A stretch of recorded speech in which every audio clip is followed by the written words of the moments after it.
and welcome to another edition of Long Beach Treasures. I'm your host, Harvey Keller.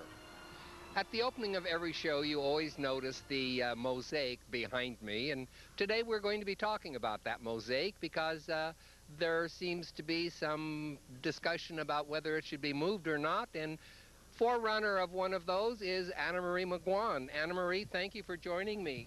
Thank you for having me here, Harvey, and for having this opportunity to talk about this truly Long Beach treasure. Here we have what is known now nationally as the Long Beach Mosaic. We are in front of the most successful singular project of the Federal Arts Project era. Wasn't it the largest of its kind at the time? It is still the largest mosaic of its kind in the country today, and most people think probably the largest in the world. 466,000 individual pieces of tile. Exactly. Wow. Amazing, isn't it? Very impressive.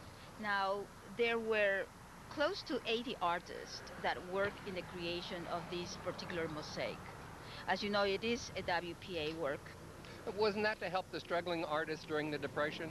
Yes, and this was the most successful contract between the federal government and a municipality, the city of Long Beach. And because of that, the region also got the most money. Now, initially, this mosaic was designed by a local Long Beach artist, Henry Nord. But then when it was going to be implemented, it was discovered that there were some flaws. So it was redesigned by Stanton MacDonald Wright. Who was a And major artist, American Stanton artist. MacDonald Wright is considered the California Dean of American Painters. He is the one that co-created synchronism, which is a style of painting that uses color and music. Now, at the time that this mosaic was created, he was also the regional director for the Federal Arts Project. And he and Albert Keane redesigned the mosaic. Now, what is interesting about this mosaic is that they had to come up with a new technique of cutting the tessera. Tessera is just the little pieces of mosaic or tile in order to give cohesiveness to the work, because you have 40 artists that were cutting the tessera and everybody has its own unique way of cutting and laying the tile. So they invented the texturized style.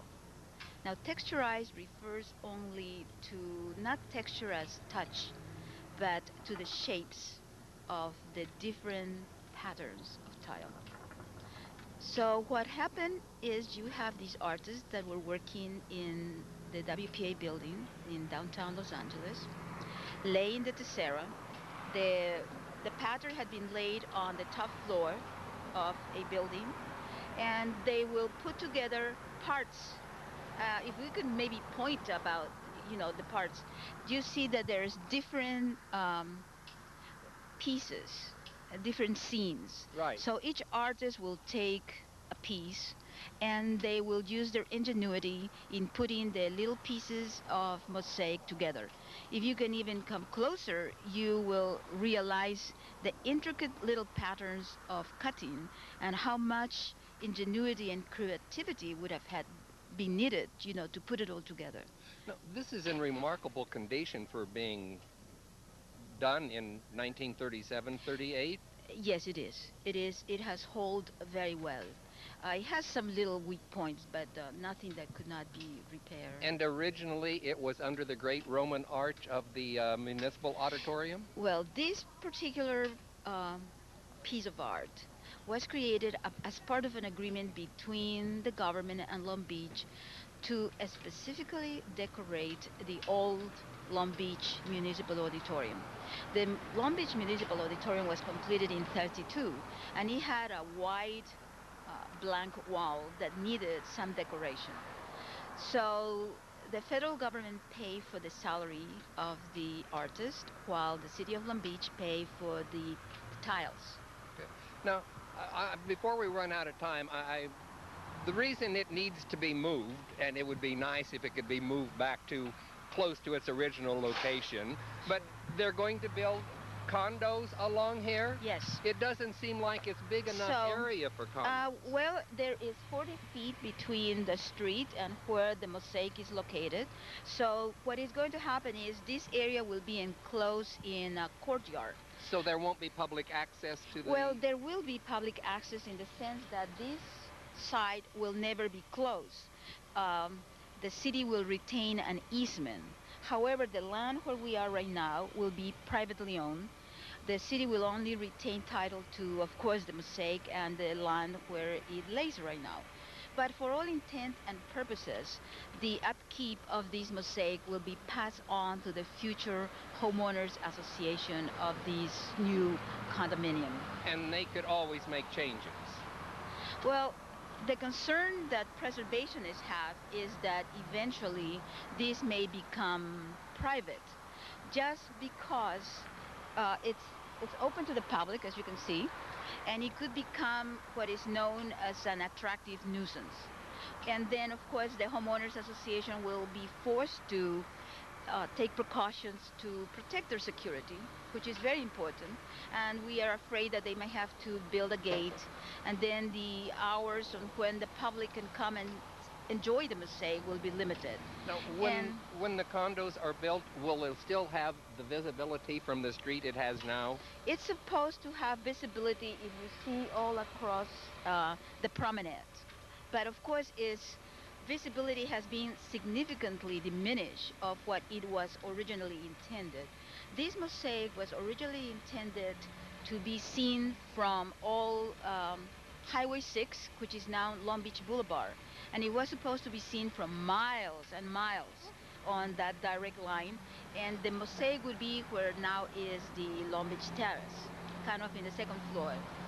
That's where it would like to be moved to the Long Beach Terrace complex? Well, some of the preservationists would like to see it back where it came Be a from. great place. Visibility would be magnificent on Ocean Boulevard. I agree, but there's also some considerations about cost of moving the mosaic, and certainly there's also some considerations about, damage every time you move structure of this massiveness. But it is possible. Um, we are still in conversations, and nothing is final yet. But we certainly, what we would like is to keep this mosaic in a truly public building, because this belongs to the public, to the people. And it really has a great deal of significance here in Long It Beach. has huge significance, not just to Long Beach, but of course to the history of this country, of course to the state of California, because of its art significance. And also the artists that created this mosaic all were already well known when they were creating the mosaic, or they became famous. So it's hugely important to the arts, the modern art movement in California, and of course to Long Beach. And it's an honor for us to have it and to own it. You know, one thing I like about the mosaic is how forward-looking they were, because this was in 1937. And if you look up there, you'll notice sitting on the lifeguard station a young man with blue hair.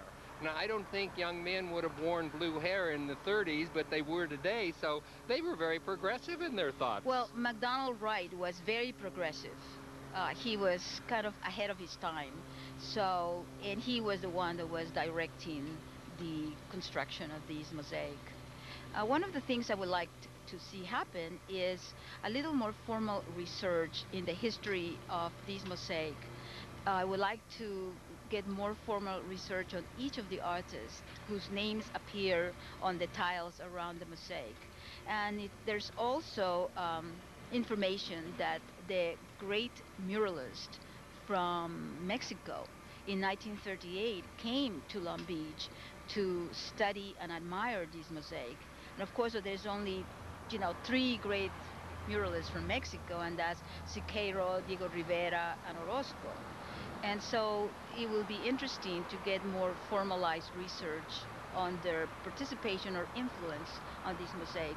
One thing I can tell you is that many of the artists that created this mosaic were students of Siqueiros, because he was living in Los Angeles at the time, and he was teaching at a Chinois school, which is now, I believe, the California Arts Institute, and so was Stanton McDonald Wright. So there's tremendous connection.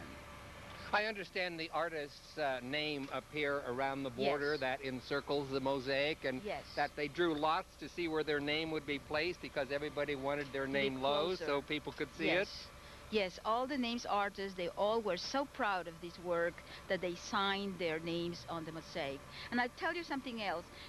You see those dogs? Uh-huh. Those are Stanton McDonald's dogs. I think their names are Ming and Chow. Uh-huh. Those are his dogs. Does it have any significance that, what, 98% of the tiles here came from Gladys McBean up in Northern California, which has course. been in existence Sure. for over 100 Sure. years?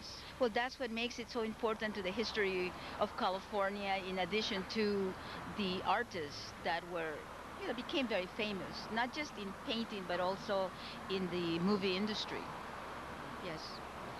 So what's the next step here to preserve this in a more public place? Well, um, we we hope that it could be either relocated to a more public building, or perhaps a more public solution could be built around this mosaic. Would there be grants available to help Absolutely. move the relocated? Yes. This mosaic is not destitute. This mosaic has availability of many grants. One of them, of course, is the Getty Grant for conservation, and this will be an ideal candidate. And also there is the California Endowment for Preservation. That is the same type of grant that the city of Santa Monica used to move Stanton McDonald Wright's murals from the Smithsonian back into the new library. Could for the city. redevelopment money be used? Sure. As you know, there is 1% that developers have to allocate for the arts. Right. So that would be another option of funds. And of course, there's also the public. If there's enough interest in the citizens to relocate it, they can also, donate money. Okay, That would be- we've only got about 30 seconds, so if there's anything you want to really get in and hit home, why, now's your time. I will just emphasize that this mosaic belongs in a truly public place. And I couldn't And agree it- with you more. Yes, and we must make every effort to keep it in a truly public space, and that it is never threatened by perhaps ending in private hands. Too much WPA art has been lost to in private property. Anna Marie, thank you for joining me today. thank you and so I much. hope you have. I hope we're successful in. We will. Good. Thank you so much for having me. And don't go away. We'll be right back with more Long Beach Treasures.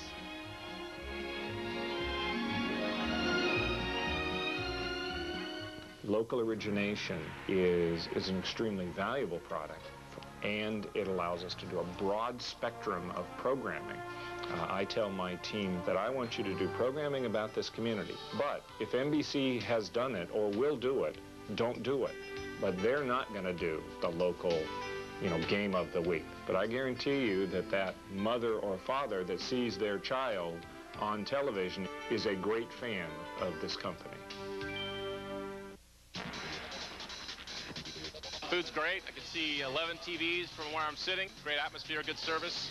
Excellent place to come watch a game. Lots of good sports, great television. Football, baseball, and HD down at Smooth Sports Grill. There's actually a nightclub Friday nights and Saturday nights. Fantastic DJ. We love coming to Smooth. Great food. Got televisions everywhere. Nice place.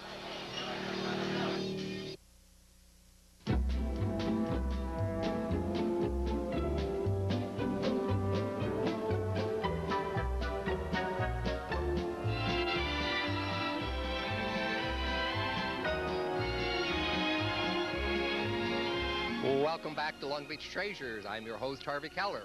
Today we're at the Masonic Temple here at 8th and Locust, which is being turned into the Temple Lofts. And last time we were here, it looked a lot different. And joining me is Denise, and she's going to take us on a tour and tell us what's been happening. Hi, how are you? Thank Good. you. Welcome to the Temple Lofts. My first question. Yes. I think last time we were here, there were no windows up top side. That is correct. It was solid limestone. We obviously we were turning these into residential units, so light is an important thing in a residential unit, specifically lofts. So while we still wanted to maintain the appearance of the historic building itself, we did have to knock some of the limestone out. So all of these windows that you see up top were solid limestone, did not exist at all. The round windows that you see towards the top of the building as well did not exist, so we knocked those out. The small windows here were already here, so we kept those. And then on the sides, the north wall had no windows at all, and so we knocked out the windows where the windows and the balconies are. And then the south tower, we just expanded, or the south side, we expanded those windows. Now, this building is designated a historical building, right? That is correct. Did you have to get permission to put the windows in because it modifies the historical structure? Absolutely. The Historical Society of Long Beach governed a lot of what we did with this building. Obviously, us as the developer, Trimark Pacific Homes, we wanted to keep it as original as possible. I mean, just look at it. It's beautiful. And the Cultural Heritage Commission gave permission. Exactly. And the main thing that they were concerned with is us keeping the facade, the exterior of it, as original as possible, and then the lobby itself, which we're about to walk into. So you'll see that we've restored it to its original state. As far as the units, those were converted from the original ballrooms, which were pretty ornate ballrooms, but on the interior they weren't so concerned with what we did as much as they were with what we did to the facade, to the exterior and the lobby. Let's go check the lobby. Absolutely. Now, you kept this as pretty much as it was? Absolutely. What you'll see here, we're stepping onto the original marble floors. You can walk through, and just something that I love to point out is there's fossils embedded in this original marble. So all throughout this floor, those are fossils. Isn't that neat? Oh.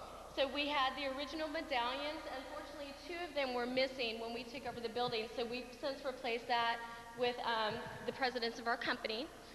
These doorways, the majority of them are the original. We did have to replace some of the wood doorways here. The paintings on the ceiling were restored. We had artists on scaffoldings on their back restoring the paintings. They're beautiful. And then we did some replica chandeliers that look like what the Masons had. Tell me, this has 118. Is that a unit? There are 4 units off of the main lobby. So we have this one, we have a few over here. These are facades. These are just faux doors. Right. They don't actually open, and then 2 in the back.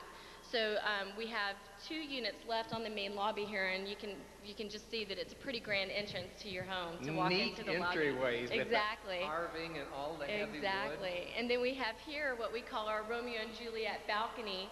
Not really used for anything other than when you come out of the lobby off the 2nd floor, you can look down into the lobby, and it's just a really nice. You could put a little cocktail lounge Exactly, up there. maybe little bistro tables so you can sit and chat. So it's a beautiful entrance. This is definitely the heart of the building. The ceiling is absolutely magnificent. Isn't it amazing? Just really grand. Yeah.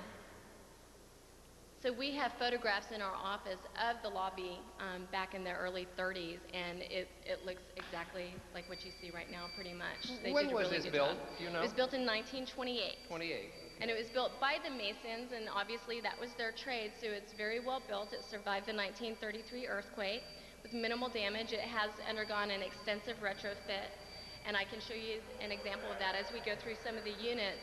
Did you keep the big old furnace that was down in the basement? We actually had to remove that because we turned those rooms into the electrical rooms, but we do have actually 3 storage rooms full of stuff here in Long Beach that we need to go through, because when we were taking stuff out of the building, we recognized that some of it probably had some pretty, nice historical value. So we're actually going to donate some of that to the Historical Society. I was so impressed with the size of it. I know, exactly. Where are we headed now? We're actually going to head this direction, and then we'll need to just wait for the elevator for a few minutes. All right.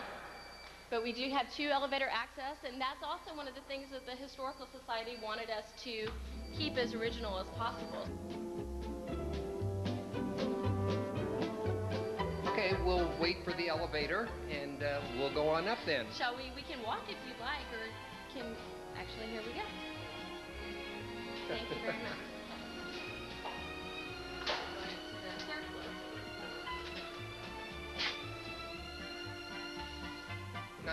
This is the penthouse? This is unit 615. This is our largest penthouse. How It's big is it? It looks huge. 2970 square feet, so just under 3,000 square feet. You can see when you get to the top of the level here, the roof of this building is actually domed, and most people don't know that until they get to the penthouse level here. So you can see the curvature. It has about a 23-foot ceiling height. The white bars that you see is actually just structural support for the roof because it is an old building. The penthouse levels all have mezzanines built in. This specific unit has 2 mezzanines, so you have 2 spiral staircases. And then what I wanted to point out to you here was now we're in what used to be the main theater of the Masonic Temple. So this orange scaffolding that you see up top is actually where they hung the sets and props from when this was the stage when they did their performances. And now there's living space on the There's living space up there and then over on this section as well. My question was going to be, how do they get furniture up the spiral staircase? Probably movers with a hoist. I would say that they're probably not going to do it themselves. But I wanted to point out the view here. We're facing south, so they have an amazing view of downtown Long Beach. You have Palos Verdes to the west. You have the mountains of Orange County to the east. Okay, so now this catwalk connects the original Correct. building with the additions. Correct. So this is going to still be freestanding, so it Exactly. doesn't interfere with the historical significance of the building. That's correct. That's correct. Both the north tower and the south tower are connected with these catwalks. If you look down below, it's a little bit a mess right now, but this is where a common area will be. So there'll be jacuzzi, barbecue grills, lounge chairs, planters, and whatnot down there. So this will be kind of the little common meeting area for people to kind of hang out during the day. Is that their balcony also? No, actually that's a balcony to the unit in the front of the building. Oh. So this unit has this one balcony. They all only have one balcony actually. It has a spectacular view, really, Isn't when it you amazing? stop to think of I it. know, exactly. So day or night, they have this amazing view of downtown Long Beach. Can you see the Hollywood sign? Is that The way? Hollywood sign, Oh. we could actually check out a unit on the other side. You can see the Hollywood sign and Griffith Observatory. I want to check out the bathroom Sure, for just a absolutely. minute while we're Please here. do. Because I saw the tile and it looked beautiful. Right. So the Oh. penthouse units here get red granite countertops. We did some higher quality lighting and what am I trying to say here? The sink for the penthouse units, whereas the other units have wall-mounted pour-share sinks. So the penthouse level has the granite countertops. The other units have the wall-mounted pour-share sinks, and then your bathrooms and whatnot, or your tubs. And then the penthouse unit also has red granite countertops and stainless cabinetry, along with the Viking and Bosch appliance Does package. this have two bathrooms? Actually, every unit only has one bathroom right now, but what we're doing is offering a credit towards units of 1,900 square feet and higher to install a second bath. So the original plans only included one bath, but units of that size will have a credit towards a second bath. And then you can see the Viking stainless steel appliance package, the Bosch dishwasher.